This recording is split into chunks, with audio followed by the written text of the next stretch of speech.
ফ্রিজের কিছু মাছ বেঁচে যাওয়া, সেই দিয়ে আমি আম ঝোল বানাচ্ছি। তো কই মাছ ছিল 2 পিস নিয়েছি, শোল মাছের 1 পিস ছিল, মাথা ছিল, এই দিয়ে আমি আম ঝোল বানাবো। খেতে কিন্তু এটা খুব টেস্টি।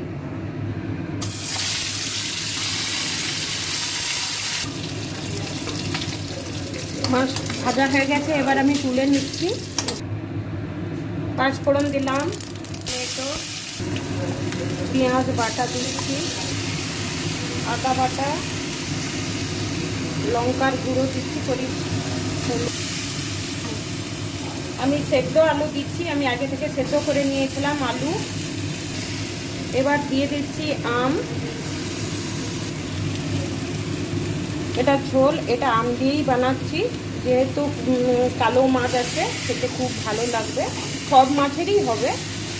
হয়ে গেছে, এবার আমি ঢেলে জলটা দিয়ে দিচ্ছি।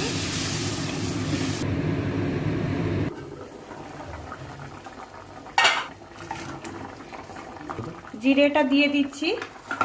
এই গরমে এই আম ঝোলটা খেতে দুপুরে খুব ভালো লাগে। বানিয়ে খেয়ে কমেন্টে জানাবেন কেমন হলো। আমার আম ঝোল।